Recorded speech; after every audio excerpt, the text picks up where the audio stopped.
everyone, Kristina Werner here. Welcome to another video for SimonsSaysStamp.com.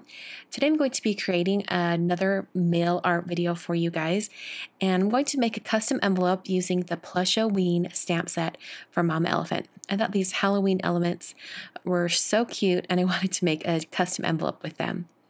And because I'm going to be stamping those images and coloring with Copic markers, I thought it would be best to create my own envelope out of some Copic-friendly cardstock. So I used the We Are Memory Keepers 123 punch board to create an envelope, and the cardstock I'm using is some Neenah Classic Crest Solar White. This is the 80-pound version. And I've actually showed how to use that punch board in the past in previous videos, so I'm going to link it up in the top corner if you want to check that out.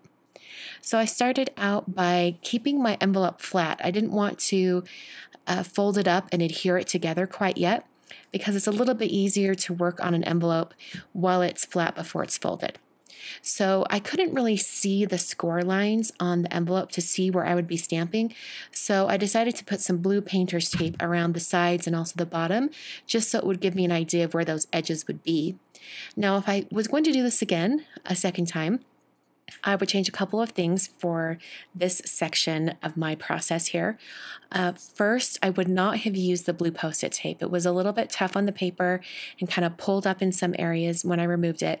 So instead, I would have used some Post-it tape, or even just taken some colorful Post-it notes and just masked off that area just so I could see the edges more.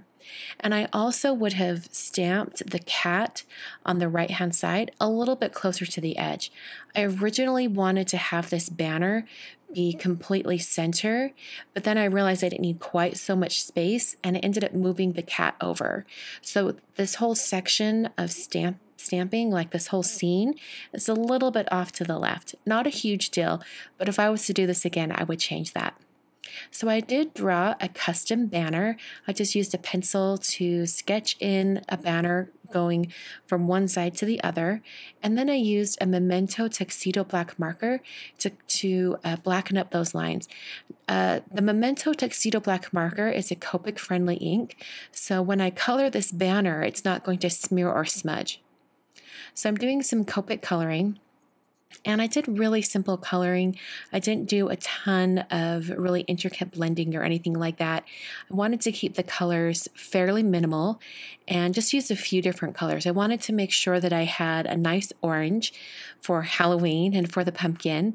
And I'm also going to be bringing in some purple and then just a small splash of green. And I thought this banner that goes across the scene here would be perfect for that.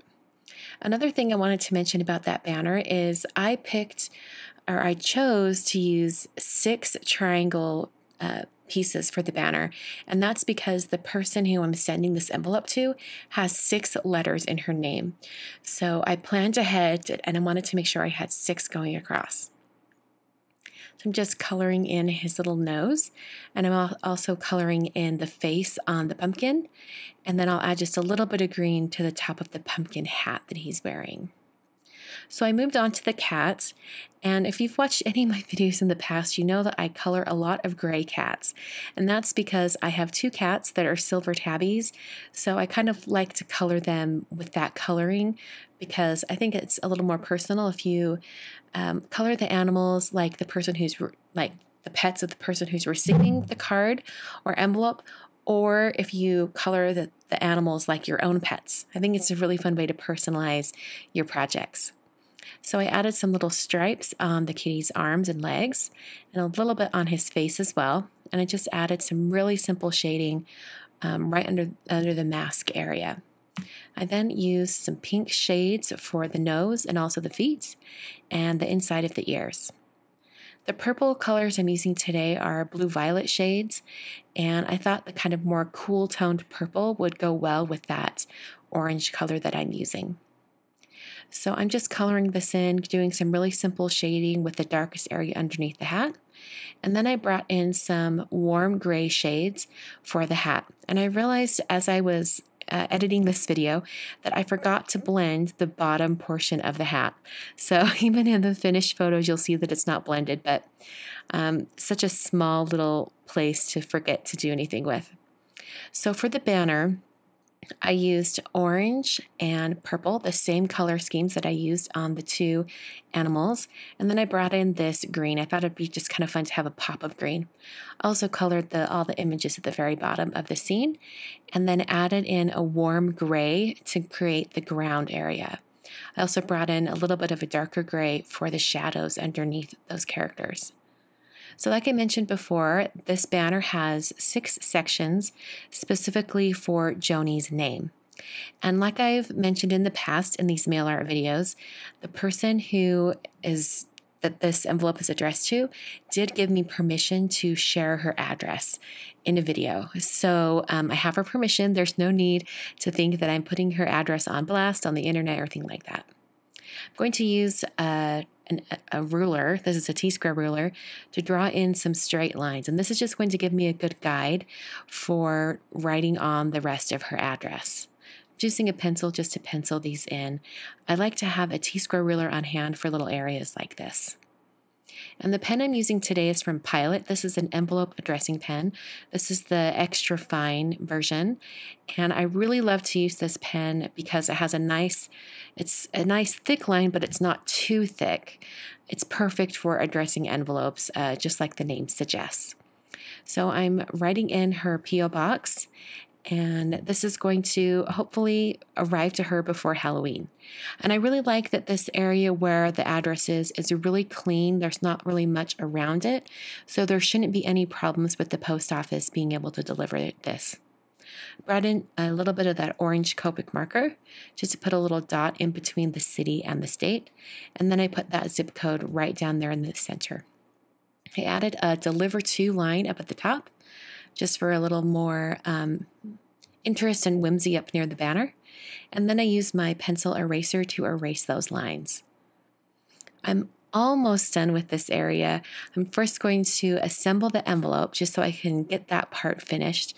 And I'm using some Express It tape to do that. This is a really, really sticky tape. And I like that it tears. You don't have to use your scissors to cut it apart. So I just put some tape strips on the bottom panel, or the bottom folded flap, and then I'll fold in the 2 sides and then bring up that bottom area. You just want to make sure you don't take that tape all the way to that point because it is kind of exposed there. You don't want it to tape to the inside of the envelope. So I added my P.O. box address, and then I decided it needed some really fun Halloween postage stamps. So these are some jack-o'-lantern stamps that I've been keeping in my stash for a while now, and I'm so glad I get to use them. And I also wanted to add a little bit near the top of the envelope. I realized that it was a little bit empty up there, so I brought in the large dots stencil from Simon, and I'm using some pumice stone distress ink and an ink blending tool just to blend on some nice polka dots. And I really think this finishes off the area. It sort of makes it look like wallpaper behind the animals. I thought that was really fun. So I am going to add some shimmer on top of the purple and orange areas on the animals. I'm using a clear Wink of Stella brush pen for this, and this adds just a nice shimmer, a little bit of glitter. It's hard to see in the video how much shimmer is actually on there, but there's quite a bit. My Wink of Stella was in good form today, and I got lots of really nice shimmer and glitter. Then brought in a little more of that ink blending down into that address area. I used a very light hand for this to keep it pretty pale. And that is the envelope for today. I really enjoyed making this little scene. I wouldn't mind doing it on a card as well. Thanks so much for watching today. I will catch you guys in another video very soon.